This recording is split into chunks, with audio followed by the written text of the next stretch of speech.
नया संसद भवन राष्ट्र को समर्पित। प्रधानमंत्री नरेंद्र मोदी ने हवन और पूजन के साथ नए संसद भवन का किया उद्घाटन। दंडवत प्रणाम के बाद नई लोकसभा के सदन में पवित्र सेंगोल को श्रद्धा के साथ किया प्रतिष्ठित।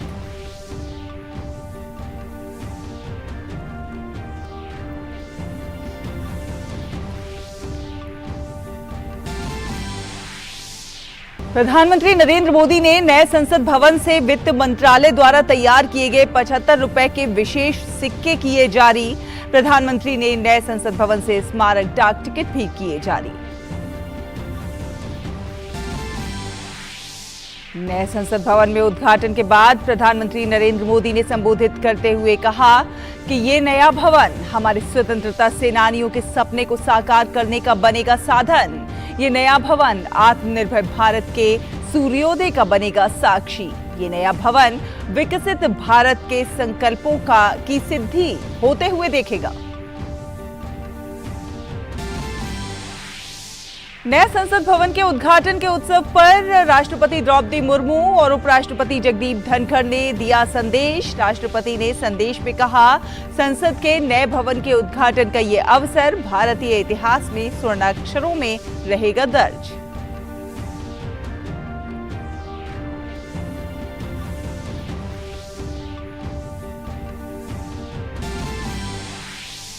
प्रधानमंत्री नरेंद्र मोदी ने अपने मासिक मन की बात कार्यक्रम में लोगों के साथ साझा किए अपने विचार। पीएम ने भविष्य में जल संकट को लेकर जताई चिंता। कहा, जल संरक्षण की दिशा में 50,000 से ज्यादा अमृत सरोवरों का हो चुका है निर्माण।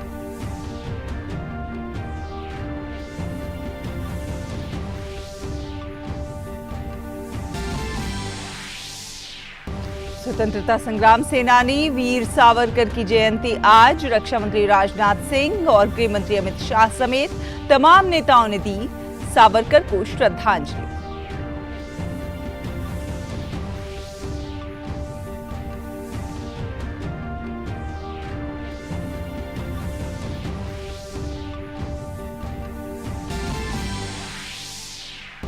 आज खेला जाएगा आईपीएल का महामुकाबला। खिताबी मुकाबले में गत चैंपियन गुजरात टाइटंस और चेन्नई सुपर किंग्स की होगी भिड़ंत। अहमदाबाद में गुजरात के सामने खिताब बचाने की होगी चुनौती।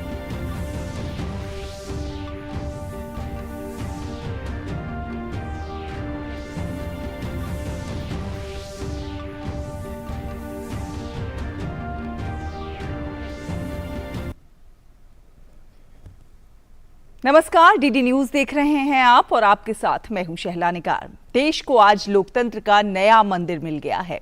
प्रधानमंत्री नरेंद्र मोदी ने नए संसद भवन का उद्घाटन किया। इस दौरान लोकसभा अध्यक्ष ओम बिरला भी मौजूद रहे। नए संसद भवन में लोकसभा में 888 और राज्यसभा में 384 सदस्यों के बैठने की व्यवस्था है। नए संसद भवन के निर्माण के लिए देश भर से अनोखी सामग्री जुटाई गई है। उद्घाटन के बाद नए संसद भवन में सर्वधर्म प्रार्थना की गई। सभा में बौद्ध, जैन, पारसी, सिख समेत कई धर्मों के धर्मगुरुओं ने अपनी अपनी प्रार्थनाएं की। प्रार्थना सभा में केंद्रीय मंत्री और राज्यों के मुख्यमंत्री मौजूद थे। मेरे पास है कि नहीं, कर ले कि जो 20,000 लेकर मुझ पर आता है, क्या मैं और अपने हाथ स्वर्ग की ओर फैलाकर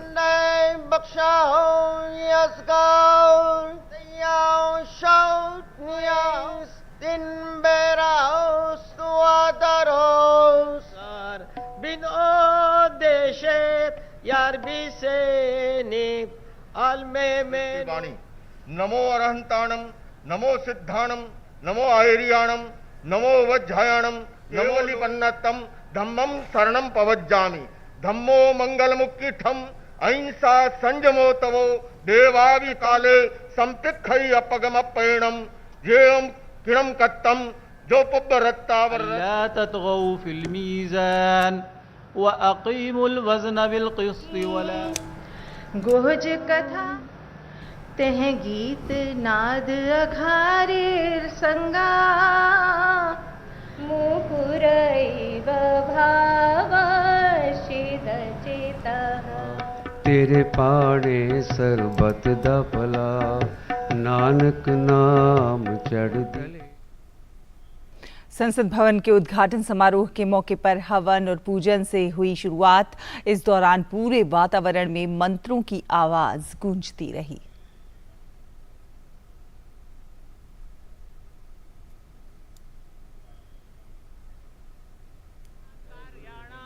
सकल प्रतिबंधक निवृत्ति पूर्वकम सफलता सिद्ध्यर्थम सर्वत्र विजयार्थम सर्वेषां जनानां सुख संतोषाद्यभिवृद्ध्यर्थम समस्ताभ्युदयार्थम सर्वदा रक्तवर्णं सुरेशं पशुपतिसुतमेशं विघ्नरोधये अन्वयौवनाभ्यां परस्पराश्लिष्टमो नमः शंकर पार्वतीभ्यां श्री काशी विश्वेश्वराय नमः। आरोग्य बन्धुर्वितरतु नितरां सम्पदं श्रीसौभाग्यं देवमन्त्रे प्रणश्यन्तु दुरितानि भजानि वसुदेवसुतं देवं कंसचाणूरमर्दनन्दवोह सर्गाः वपातिरतमरुणाधते उत्थानं दिवो अरजमाज जातमग्निं कविगुं सम्राजमधुसिञ्चनानाभासन्नाभास्रञ्जनयं तदेवाः याः फलिन्याश्च पुष्पिणीः बृहस्पतिप्रसूतास्तादो मन्त्रन्वगुंहः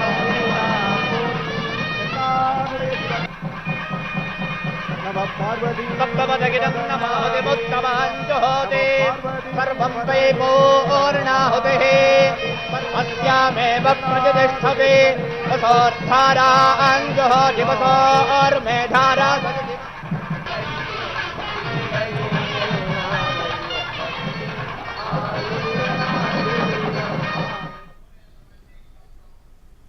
हवन पूजन के बाद तमिलनाडु के मठों से आए अधीनम संतों ने पीएम मोदी को सेंगोल सौंपा। उन्होंने संतों से आशीर्वाद लेकर पूरी श्रद्धा के साथ दंडवत प्रणाम किया। फिर नंग पैर पूरी श्रद्धा के साथ हाथों में सेंगोल लेकर पीएम संसद भवन के अंदर गए और स्पीकर की कुर्सी के पास विधि विधान के साथ इसकी स्थापना की। इस दौरान लोकसभा स्पीकर ओम बिरला भी मौजूद थे।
इस विशेष समारोह के लिए प्रधानमंत्री नरेंद्र मोदी सुबह करीब 7:30 बजे नए संसद भवन पहुंचे और सबसे पहले राष्ट्रपिता महात्मा गांधी की प्रतिमा पर पुष्पांजलि अर्पित की।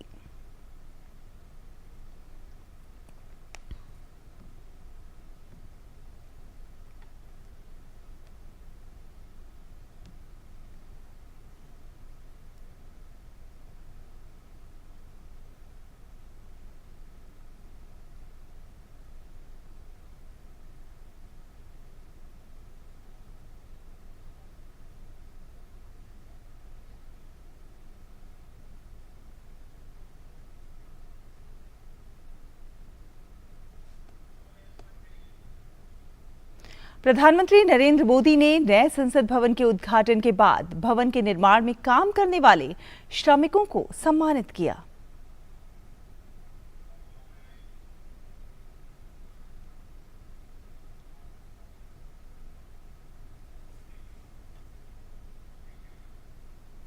नए संसद भवन में प्रधानमंत्री नरेंद्र मोदी ने नए संसद भवन से स्मारक डाक टिकट भी जारी किए।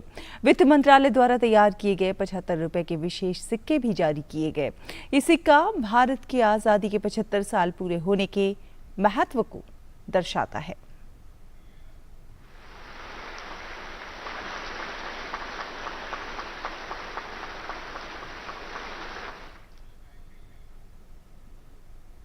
प्रधानमंत्री नरेंद्र मोदी ने नए संसद भवन के उद्घाटन समारोह को संबोधित किया। प्रधानमंत्री ने कहा कि आज 21वीं सदी का नया भारत बुलंद हौसलों से भरा हुआ है। आज भारत गुलामी की मानसिकता को पीछे छोड़ रहा है। एक ऐसा भी समय आ गया जब हम दूसरे देशों में हुए निर्माण को देखकर मुग्ध होने लग गए। 21वीं सदी का नया भारत बुलंद हौसले से भरा हुआ भारत अब गुलामी की उस सोच को पीछे छोड़ रहा है। आज भारत प्राचीन कला की उस गौरवशाली धारा को एक बार फिर अपनी तरफ मोड़ रहा है और संसद की ये नई इमारत इस प्रयास का जीवंत प्रतीक बनी है। प्रधानमंत्री नरेंद्र मोदी ने कहा कि पवित्र सेंगोल की गरिमा को लौटाना सरकार का सौभाग्य है। ये हमारा सौभाग्य है कि इस पवित्र सेंगोल को हम उसकी गरिमा लौटा सके हैं, उसकी मान मर्यादा लौटा सके हैं। जब भी इस संसद भवन में कार्यवाही शुरू होगी, ये सेंगोल हम सभी को प्रेरणा देता रहेगा। प्रधानमंत्री नरेंद्र मोदी ने कहा कि संसद की इमारत का कण कण गरीब कल्याण को समर्पित है। उन्होंने कहा कि यहां होने वाला हर फैसला देश के विकास के लिए महत्वपूर्ण है। यहां होने वाला हर निर्णय आने वाली सदियों को सजाने संवारने वाला है। यहां होने वाला हर निर्णय आने वाली पीढ़ियों को सशक्त करने वाला होगा। यहां होने वाला हर निर्णय भारत के उज्ज्वल भविष्य का आधार बनेगा। गरीब, दलित, पिछड़ा, आदिवासी, दिव्यांग समाज के हर वंचित परिवार के सशक्तिकरण का, वंचितों को वरीयता का रास्ता यहीं से गुजरता है। इस नए संसद भवन की हर ईंट, हर दीवार, इसका कण कण गरीब के कल्याण के लिए समर्पित है। प्रधानमंत्री ने कहा कि दुनिया आज एक बार फिर भारत की तरफ देख रही है। उन्होंने कहा कि ये संसद भवन भारत के विकास से विश्व के विकास का भी आह्वान करेगा। आज फिर एक बार पूरा विश्व भारत को, भारत के संकल्प की दृढ़ता को, भारतवासियों की प्रखरता को, भारतीय जनशक्ति की जिजीविषा को आदर और उम्मीद के भाव से देख रहा है।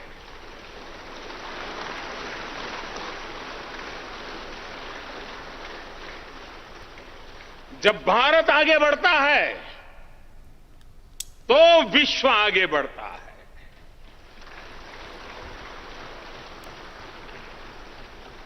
संसद का ये नया भवन भारत के विकास से विश्व के विकास का भी आह्वान करेगा।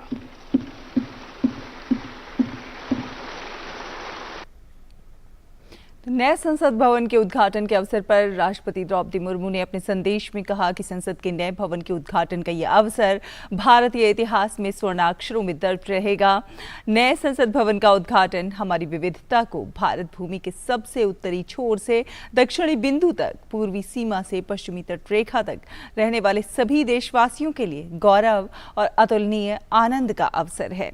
राष्ट्रपति ने अपने संदेश में कहा कि भारत की संसद का हमारी सामूहिक चेतना में ये एक विशिष्ट स्थान है और ये संसद हमारी समृद्ध लोकतांत्रिक परंपराओं का प्रकाश स्तंभ है।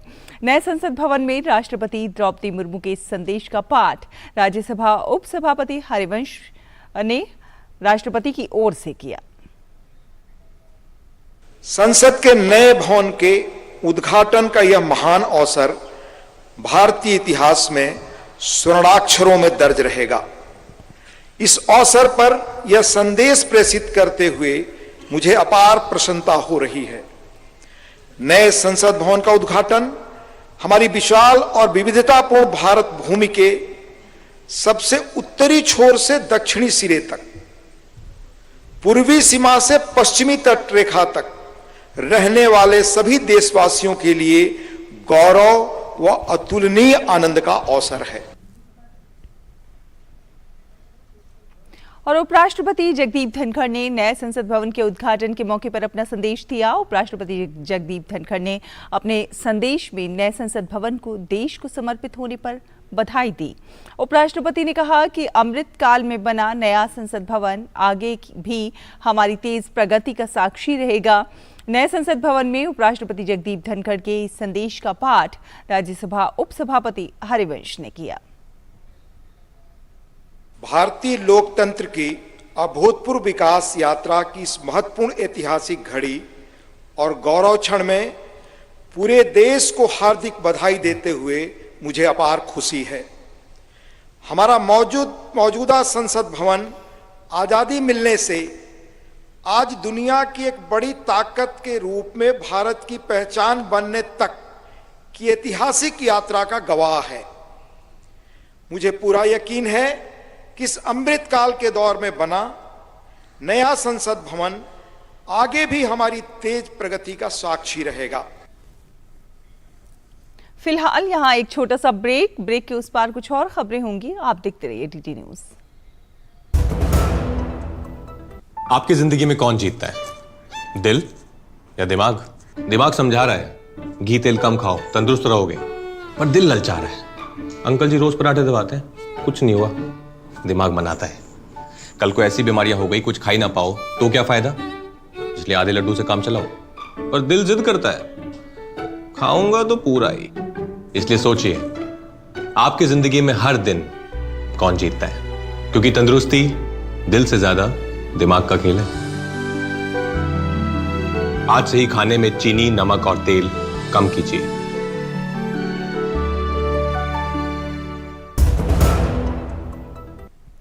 ब्रेक के बाद स्वागत है आपका। बात करेंगे प्रधानमंत्री नरेंद्र मोदी के मासिक कार्यक्रम मन की बात की। तो अपने मन की बात कार्यक्रम की 101वीं कड़ी के जरिए देशवासियों के साथ अपने विचार साझा किए प्रधानमंत्री ने। कार्यक्रम की इस कड़ी में प्रधानमंत्री नरेंद्र मोदी ने जल संरक्षण पर जोर देते हुए कहा कि जल संकट की चुनौती से निपटने के लिए सरकार देश के हर जिले में अमृत सरोवरों का निर्माण करा रही है। कार्यक्रम के दौरान जल संरक्षण पर काम कर रहे कुछ स्टार्टअप्स की भी उन्होंने सराहना की। प्रधानमंत्री ने भविष्य में जल संकट को लेकर कहा, बिना पानी जीवन पर संकट तो रहता ही है, व्यक्ति और देश का विकास भी ठप पड़ जाता है। प्रधानमंत्री ने कहा कि देश में अब तक 50,000 से ज्यादा अमृत सरोवरों का निर्माण पूरा हो चुका है, जो जल संरक्षण की दिशा में बहुत बड़ा कदम है। हम सब ने एक कहावत कई बार सुनी होगी, बार बार सुनी होगी, बिन पानी सब सून, बिना पानी जीवन पर संकट तो रहता ही है, व्यक्ति और देश का विकास भी ठप पड़ जाता है। भविष्य की इसी चुनौती को देखते हुए आज देश के हर जिले में 75 अमृत सरोवरों का निर्माण किया जा रहा है। हमारे अमृत सरोवर इसलिए विशेष हैं क्योंकि ये आजादी के अमृत काल में बन रहे हैं और इसमें लोगों का अमृत प्रयास लगा है। आपको जानकर अच्छा लगेगा कि अब तक 50,000 से ज्यादा अमृत सरोवरों का निर्माण भी हो चुका है। ये जल संरक्षण की दिशा में बहुत बड़ा कदम है। प्रधानमंत्री ने जल संकट की चुनौती से निपटने के लिए प्रयासरत कुछ स्टार्टअप्स का भी जिक्र किया। ये स्टार्टअप जल प्रबंधन के साथ साथ पानी की बर्बादी रोकने के लिए निगरानी रखने पर काम कर रहे हैं। वहीं एक स्टार्टअप ऐसा भी है जो जल स्रोतों के लिए एक समस्या बनी जलकुंभी से कागज बनाने का काम कर रहा है। एक स्टार्टअप है फ्लॉक्स जेन। ये स्टार्टअप IoT एनेबल्ड तकनीक के जरिए वाटर मैनेजमेंट के विकल्प देता है। ये टेक्नोलॉजी पानी के इस्तेमाल के पैटर्न्स बताएगा और पानी के प्रभावी इस्तेमाल में मदद करेगा। एक और स्टार्टअप है लिव एंड सेंस। ये आर्टिफिशियल इंटेलिजेंस और मशीन लर्निंग पर आधारित प्लेटफॉर्म है। इसकी मदद से वाटर डिस्ट्रीब्यूशन की प्रभावी निगरानी की जा सकेगी। इससे ये भी पता चल सकेगा कि कहाँ कितना पानी बर्बाद हो रहा है। एक और स्टार्टअप है कुंभी कागज। ये कुंभी कागज ऐसा विषय है, मुझे पक्का विश्वास है आपको भी बहुत पसंद आएगा। कुंभी कागज स्टार्टअप उसने एक विशेष काम शुरू किया है। वे जल कुंभी से कागज बनाने का काम कर रहे हैं। यानी जो जलकुंभी कभी जल स्रोतों के लिए एक समस्या समझी जाती थी, उसी से अब कागज बनने लगा है। प्रधानमंत्री ने घर घर जाकर लोगों को जल संरक्षण के लिए जागरूक कर रहे छत्तीसगढ़ में बालोद जिले के युवाओं के प्रयासों की सराहना की। इसके साथ ही प्रधानमंत्री ने झारखंड के खूंटी में भी लोगों द्वारा किए जा रहे सामूहिक प्रयासों के बारे में भी बात की। जाहिर है सरकार जल संकट को लेकर काफी गंभीर है और इससे निपटने के लिए लगातार काम कर रही है। अगर ऐसे में जन भागीदारी भी हो तो बेशक भविष्य में इस चुनौती से आसानी से निपटा जा सकेगा। Bureau report, DD news.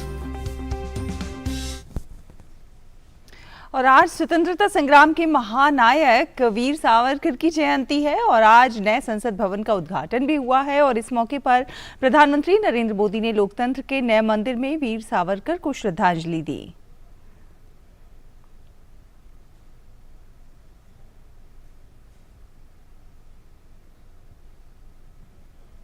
और रक्षा मंत्री राजनाथ सिंह ने वीर सावरकर की जयंती पर उन्हें नमन किया और कहा कि वो एक प्रखर राष्ट्रवादी और साहस की प्रतिमूर्ति थे। भारत की स्वाधीनता के लिए जो कष्ट उन्होंने सहे उसकी कल्पना भी मुश्किल है। देश की आज़ादी में उनके संघर्ष और योगदान भारतवासियों को हमेशा प्रेरणा देता रहेगा।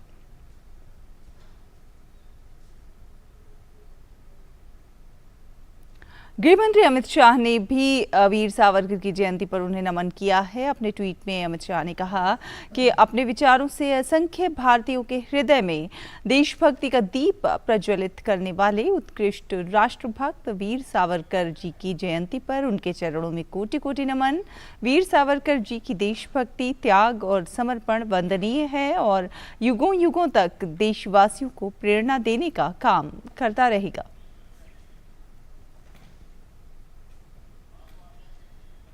मोदी सरकार के 9 वर्ष पूरे होने के मौके पर दिल्ली के विज्ञान भवन में राष्ट्रीय कॉन्क्लेव का आयोजन हुआ।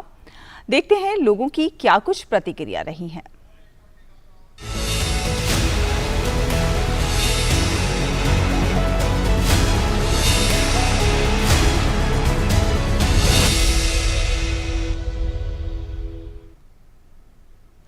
मोदी सरकार के 9 वर्ष पूरे होने पर दिल्ली के विज्ञान भवन में राष्ट्रीय कॉन्क्लेव का आयोजन हुआ। जानी मानी हस्तियों ने अलग अलग सत्रों के दौरान विभिन्न विषयों पर चर्चा की। भारत नई ऊंचाइयों की ओर विषय पर आयोजित सत्र में भारतीय इंटरप्राइजेस के संस्थापक अध्यक्ष सुनील भारती मित्तल ने कहा कि आज देश का नेतृत्व मजबूत और निर्णायक हाथों में है। Businesses in general require very decisive governments, very decisive leadership, and I think after a very long period of time, India came to a point where we had not only a government with full majority, but a leader who is now recognized as a global leader of the world, and clearly one who's determined to take this country into a developed status by 2047. Apollo अस्पताल की संयुक्त प्रबंध निदेशक संगीता रेड्डी ने कहा कि हमारा देश कोविड जैसे संकट से निपटने में सफल रहा है, जबकि इस महामारी ने कई देशों को पस्त कर दिया। What is so commendable and so reflective of India's global thought process, or the Prime Minister's global thought process, is that 50% of the world's vaccines were manufactured in India, and many countries were given vaccine even as our country was. So this has created a vaccine diplomacy on an unprecedented scale. DD conclave में आए दर्शकों ने प्रधानमंत्री नरेंद्र मोदी की सरकार के 9 वर्ष पूरे होने पर खुशी जाहिर की। दर्शकों का कहना था कि आज देश हर क्षेत्र में आगे बढ़ रहा है। दर्शकों ने कहा कि पीएम मोदी के विजन से आज करोड़ों देशवासियों को लाभ मिल रहा है। New education policy has been phenomenal, and it has been so comprehensive, and the kind of ideas they are trying to bring in, not just in terms of future skills. For example, coding has been introduced in class 6, which is a great change, I think, but also trying to connect the students with vocational learning, skill-based learning, so that they are more employable in the future. So I'm sure the next generation will be definitely more empowered, and this makes me feel proud. The government is finally putting its focus where it's supposed to, the youth, because the youth will take the country forward, not just in terms of education, but also academics. The kind of startup environment we've created, so many of my friends are motivated to bring up their businesses. Especially after the internet has become so accessible across all areas, even in the rural areas. People before that wanted to come to metropolitan cities, but now even in rural areas one can access education through the use of internet. So accessibility and reachability of education has increased.